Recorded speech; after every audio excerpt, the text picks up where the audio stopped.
Re-rolling sector stronger, efficient, modern and more profitable. The Ministry of Steel, supported by UNDP and Global Environment Facility, has helped 25 steel re-rolling mills across India reduce energy consumption, cut down greenhouse gas emissions and make greater profits. This is the power of change. This is the power of energy efficiency.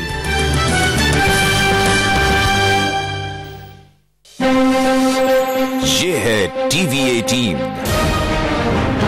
और आप देख रहे हैं CNBC आवाज। Presenting partner Supertech, yours for life. Cafe partner Cafe Coffee Day.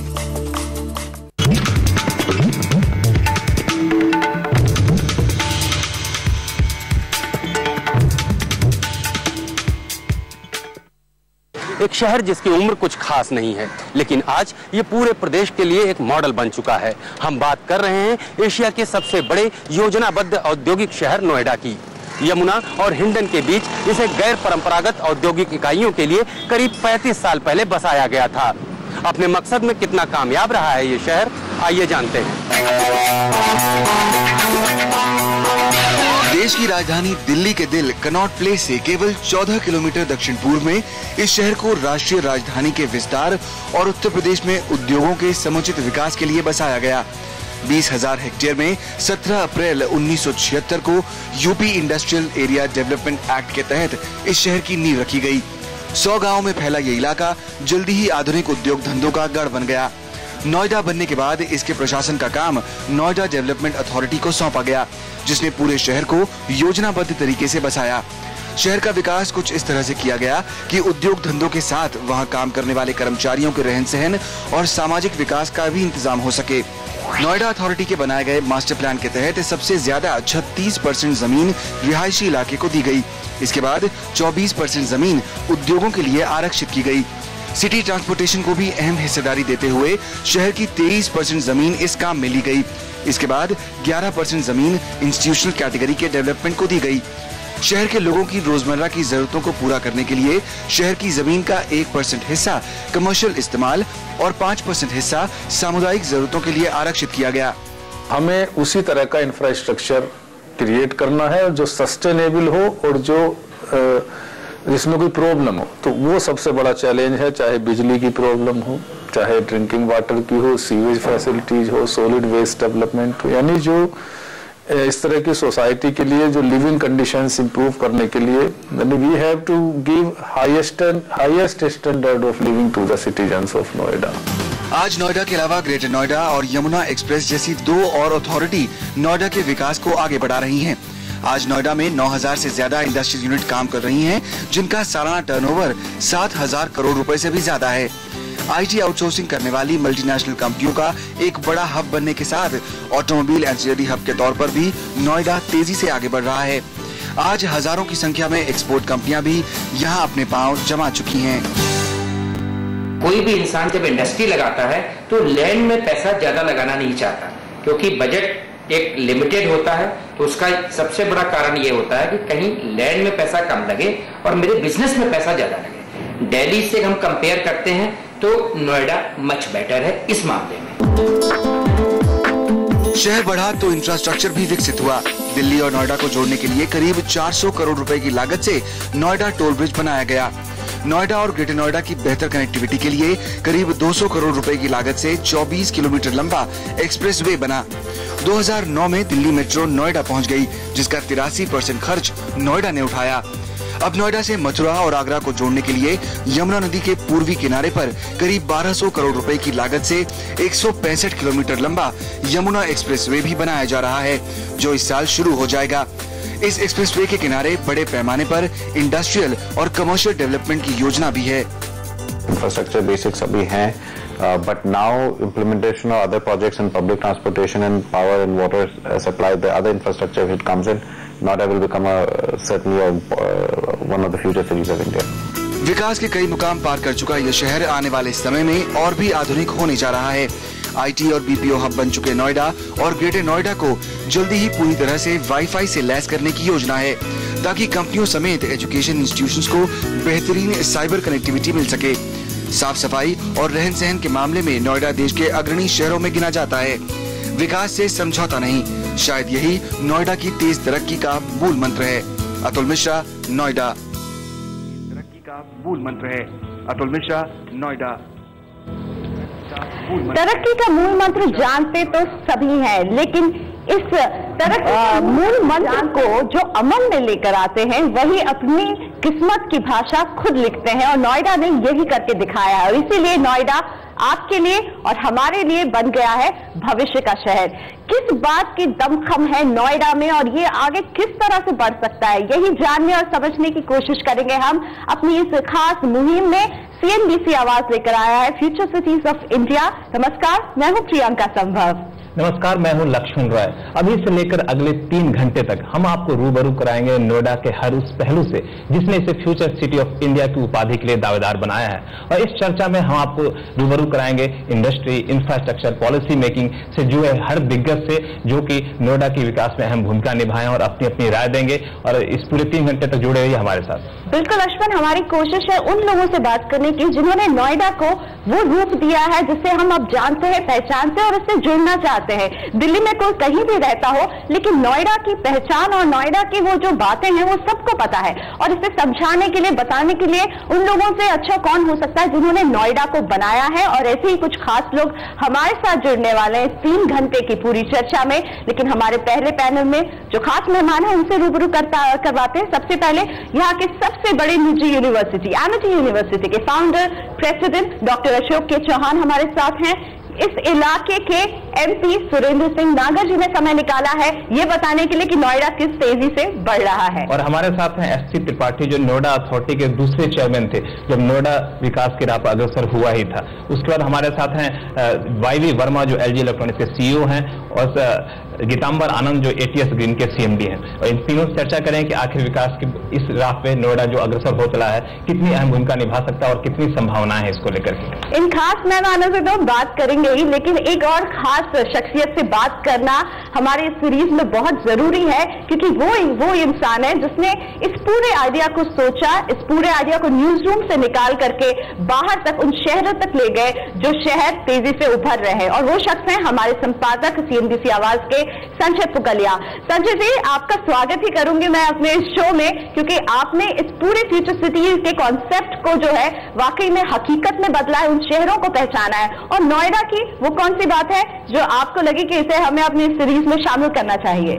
जी, सबसे पहले तो नोएडा को बनाने वाले लोग जो आपके साथ बैठे हैं और नोएडा में बसने वाले लोग, उनको मैं सलाम करूंगा। आपने थोड़ी सी गलत बयानी की।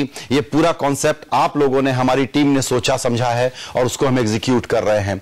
हमको लगता है कि देश जिस तरीके से बढ़ रहा है उसमें अर्बनाइजेशन पर ध्यान नहीं दिया जा रहा है। हम मुंबई दिल्ली में बैठे हैं, शहर चरमरा रहा है। कहते हैं कि मुंबई में धारावी है। सच बात यह है कि पूरा मुंबई धारावी ही जैसा है, क्योंकि यहां कोई सर्विसेज, कोई एक जो ह्यूमन स्टैंडर्ड को, एक क्वालिटी लाइफ को जो चाहिए वो सब यहां पर नहीं है। और दूसरी तरफ वो शहर हैं जो अपनी ताकत पर अपने बूते बढ़ रहे हैं और अनियंत्रित हो रहे हैं। हमारी कोशिश ये है कि इस पूरे डायलॉग को एक सार्वजनिक मंच पर, हमारे सीएनबीसी आवाज के मंच के जरिए बड़े पैमाने पर सामने लाया जाए, ताकि जो जमीन पे हो रहा है, जो केंद्र में पॉलिसी बन रही है, जो राज्य सरकारों को इसमें इंप्लीमेंट करने का काम करना है, उस बहस में हम लोग हिस्सेदार हो सकें। पता नहीं कमरों में बातें होती हैं, 20 साल पहले प्लान बनता है, 20 साल आगे का मास्टर प्लान बनता है, लेकिन एग्जीक्यूशन में हम दम नहीं देखते। लेकिन सबसे पहले प्रियंका, मैं नोएडा को और नोएडा से जुड़े हुए लोगों को बधाई देना चाहूंगा, क्योंकि सीएनबीसी आवाज ने कल जो अपना उद्घोष वाक्य सामने रखा, वक्त से पहले किस्मत से ज्यादा, दरअसल नोएडा वक्त के पहले की कल्पना थी। करीब 1975 और 80 के बीच में जब कहते थे कि ओह ओखला कौन जाएगा, तब वहां से शुरुआत हुई थी और आज नोएडा इंटरनेशनल मैप पर पूरी तरीके से आ गया है। नोएडा की अच्छी लर्निंग क्या है, हम ये समझना चाहते हैं। आने वाले चैलेंजेस क्या है, हम ये समझना चाहते हैं, क्योंकि हमको लगता है कि दिल्ली अभी करीब 50 किलोमीटर के रेडियस में है, लेकिन आगे आने वाले दिनों में, जिसको आप एनसीआर कहते हैं, ये 100 किलोमीटर का रेडियस हो जाएगा। दिल्ली के बगल में बिना ज्यादा सुर्खियों के जिस तरीके से नोएडा खड़ा हुआ है, ये एग्जाम्पल है कि जमीन से अगर चीजें की जाएं, ग्राउंड पे जो सोच करके किया जाए, उससे क्या हो सकता है। लेकिन नोएडा के चैलेंजेस भी हैं। अभी भी इसको एक सस्टेनेबल सिटी हम नहीं कह सकते, अभी भी इसको हम एक इक्विटेबल सिटी नहीं कह सकते, अभी भी इसको हम इंक्लूसिव सिटी नहीं कह सकते, अभी भी हम इसको स्मार्ट सिटी नहीं कह सकते। और इन्हीं सवालों के जवाब हम आपके जरिए और आपके मेहमानों के जरिए ढूंढने की कोशिश करेंगे। प्रियंका,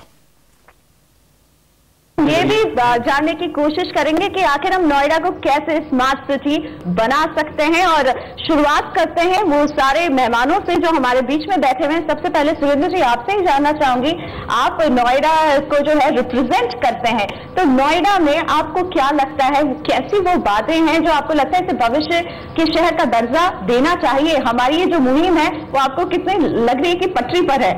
निश्चित रूप से मैं कह सकता हूँ कि नोएडा भविष्य का शहर है और ये अकेला शहर है जहां पहले प्लानिंग होती है, योजना बनती है, इंफ्रास्ट्रक्चर क्रिएट किया जाता है, तब लोगों को इसमें बसाया जाता है। ये हिंदुस्तान का अकेला एक शहर है इंडिया का कि जहां इंफ्रास्ट्रक्चर पे सबसे ज्यादा ध्यान दिया जाता है और जो लोगों को सुविधाएं चाहिए उनकी तरफ ध्यान दिया जाता है। इसमें इस देश में और कोई ऐसा शहर नहीं है, मैं कह सकता हूं कि नोएडा के अलावा कोई और शहर ऐसा नहीं है जिसमें ये सब सुविधाएं एक साथ पहले सुविधाएं दी जाएं और उसके बाद लोगों को बसने के लिए कहा जाए कि आप आए और यहाँ बसें। तो सुरेंद्र जी का इलाका है और मुझे लगता है कि इतने अच्छा इंफ्रास्ट्रक्चर है कि ये बिल्कुल फ्यूचर सिटी है। डॉक्टर अशोक के चौहान यहाँ पर मेरे साथ है। एजुकेशन से आपका वास्ता है सर, लेकिन आप 90s में इस नोएडा की तरफ आपने रुख किया। आप कहीं और भी जगह ले सकते थे, दिल्ली में ले सकते थे, गुड़गांव में ले सकते थे, मुंबई में ले सकते थे, नोएडा में क्यों आपने इस यूनिवर्सिटी की स्थापना का सोचा? कि जब कोई भी एजुकेशनिस्ट या इंडस्ट्रियलिस्ट या कॉर्पोरेट वर्ल्ड के लीडर किसी स्थान को चुनते हैं तो उनके विचार में होता है इंफ्रास्ट्रक्चर के बारे में, ट्रांसपोर्ट के बारे में, मेडिकल फैसिलिटी, एजुकेशन फैसिलिटी और नौकरी के क्या क्या वहाँ पे अपॉर्चुनिटीज हैं और वो मेट्रो सिटी से, मेन सिटी से कितनी दूर है। तो इस सब को देखते हुए जैसे सुरेंद्र सिंह जी ने कहा, इंफ्रास्ट्रक्चर यहाँ बहुत डेवलप्ड है और मैं इनकी बात से सहमत हूं कि मेरे विचार में कोई देश में दूसरा सिटी नहीं आता जिसमें वो सब बातें हों। यहाँ पे आईटी हब है, यहाँ मीडिया हब है, या एजुकेशन हब है, मेडिकल हब है, सभी लोग यहाँ पे अपने अपने कारोबार में बढ़ रहे हैं और एक कारोबार का और एक नौकरी पाने का जो ये यहाँ पे मौका है, हस्बैंड वाइफ अगर दोनों काम करना चाहते हैं, बच्चों को अच्छे स्कूल में भेजना चाहते हैं, अच्छी पढ़ाई करना चाहते हैं, 100 से ज्यादा स्कूल है, 11 यूनिवर्सिटीज है, तो इस सब को देखते हुए हमने 2005 में सबसे पहली यूनिवर्सिटी एनसीआर में एमिटी यूनिवर्सिटी के नाम से बनाई। सबसे पहला स्कूल एमिटी यूनिवर्सिटी का एमिटी इंटरनेशनल 1994 में यहाँ बनाया। तो ये जो हमारा विचार था कि इसका एक बहुत बड़ा स्कोप है और खासकर जब मेट्रो आ गई है, लोग दूर दूर से आते हैं, दिल्ली के नॉर्थ से भी आते हैं, तो मैं तो कहूंगा कि मेरे विचार से जितनी इंटेलेक्चुअल कैपिटल नोएडा में, त्रिपाठी जी बैठे हैं आईएएस अफसर, कितने आईएएस आईएफएस साइंटिस्ट यहाँ रहते हैं, तो इंटेलेक्चुअल कैपिटल को देखते हुए मेरे विचार से पूरे एशिया में कोई और ऐसा स्थान नहीं है। और अगर इंटेलेक्चुअल कैपिटल हो तो वो अपना दिमाग लगाकर अपनी फोर्ट साइड से, विजन से उस क्षेत्र के बढ़ावे में बहुत बड़ा योगदान देते हैं। बिल्कुल चौहान साहब, आपने जो अच्छी बात जो कही नोएडा के बारे में, जिसने आपको नोएडा की तरफ खींचे लाया, उसमें एक शख्स का बहुत बड़ा योगदान है जो हमारे साथ खुद यहाँ बैठे हुए एस.के. त्रिपाठी साहब, जो नोएडा के दूसरे नोएडा अथॉरिटी के चेयरमैन थे और सबसे उस टाइम में आप यहाँ पे थे, नोएडा अथॉरिटी, नोएडा के शहर के विकास की अगुवाई कर रहे थे जब नोएडा पनप रहा था। उस वक्त आपने जो चीजें देखी और आज आप जो देख रहे हैं, आपको क्या लगता है इन दोनों जिस चीजों को देखकर यहाँ पर आए, अभी और भी संभावना है किन किन सेक्टर में जो कि और बढ़ाई जाए, जहाँ पे और भी ढेर सारे लोग यहाँ पे आए? देखिए, नोएडा में मैं सन 78 में था और मैं ये कहना चाहूँगा, मैं तो बहुत पास्ट में था। प्लानिंग मेरे समय शुरू हुई तो प्लानिंग की जो गलतियां हैं उसके लिए तो मैं जिम्मेदार हूँ, लेकिन जो सक्सेस नोएडा की हुई है उसके लिए अशोक जी जैसे एंटरप्रेन्योर्स और वर्मा जी और आनंद साहब जैसे एंटरप्रेन्योर्स जिम्मेदार, और इसका फ्यूचर क्या होगा उसके लिए नागर साहब ही ज़्यादा बता पाएंगे। तो नोएडा की अवधारणा क्या हुई थी, मैं उसके बारे में कहना चाहता हूं कि नोएडा की जो मूल अवधारणा थी वो फर्क थी। मूल अवधारणा सन 76 में जब प्रारंभ हुआ तो ये थी कि दिल्ली से इंडस्ट्रीज को हटाया जाएगा और नोएडा में बसाया जाएगा। नोएडा की कोई टाउनशिप की अवधारणा नहीं थी, केवल इंडस्ट्रीज को लाने की बात थी। वो जैसा आप लोग जानते हैं सन 77 में वो स्थिति बदल गई और दिल्ली से कोई इंडस्ट्रीज नहीं आई और इसीलिए शुरू में जो प्लान किया गया था वो सेक्टर 1 से 12 इंडस्ट्री प्लान किए गए थे। किसी टाउन के प्रारंभ में इंडस्ट्री नहीं प्लान होती है, लेकिन ये इसका पास्ट नोएडा का बताता है कि क्यों पहले सेक्टर्स जो है इंडस्ट्री को प्लान हुए। तो जब सन 77 में जो मूल अवधारणा थी वही समाप्त हो गई, तो नोएडा को अपने पैर पर खड़ा होने के लिए कहा गया और बहुत वो कठिनाई के दिन थे।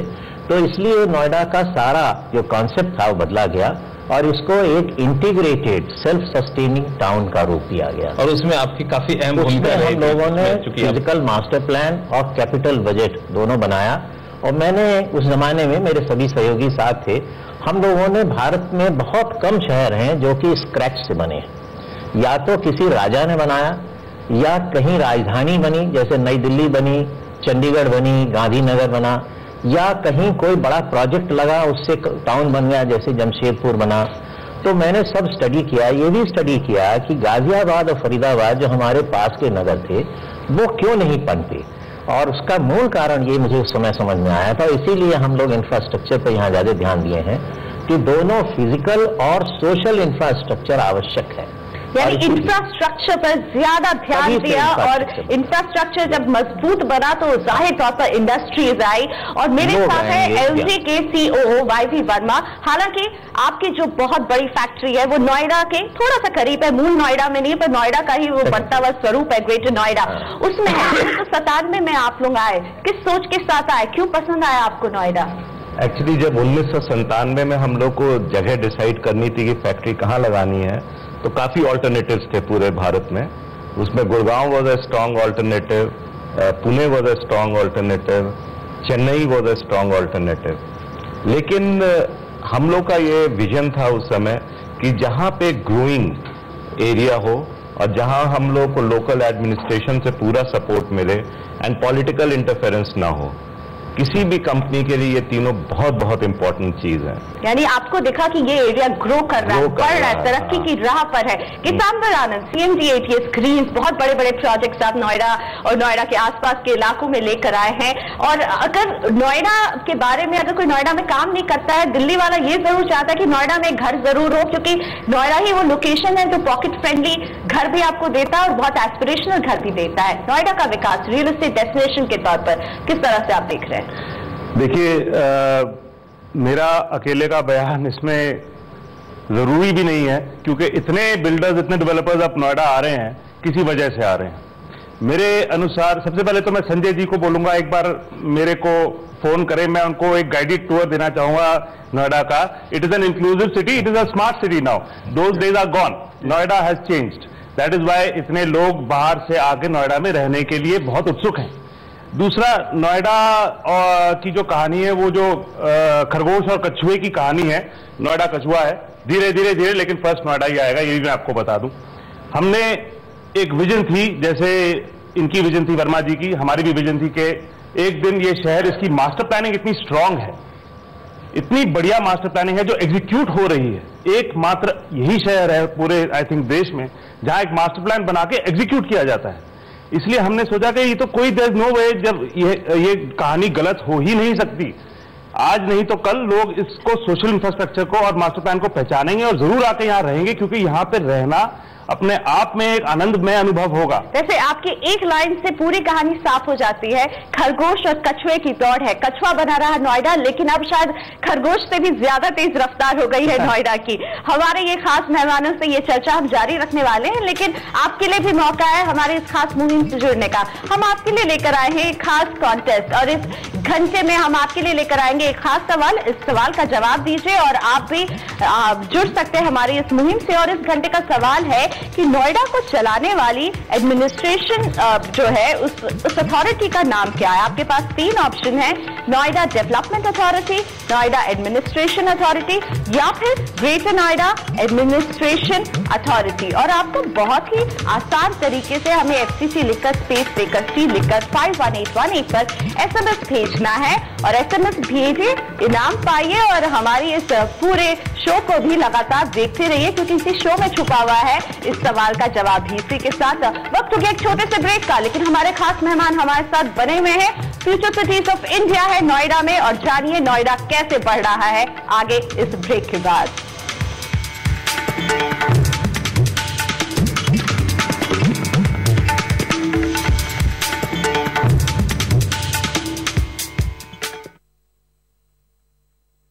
सपने सपने अपने घर लाओ, अपने अपने सपने घर लाओ, बहती हवाएं घर लाओ, उम्मीद की किरण घर लाओ, सुबह रेशमी सांझ मखमली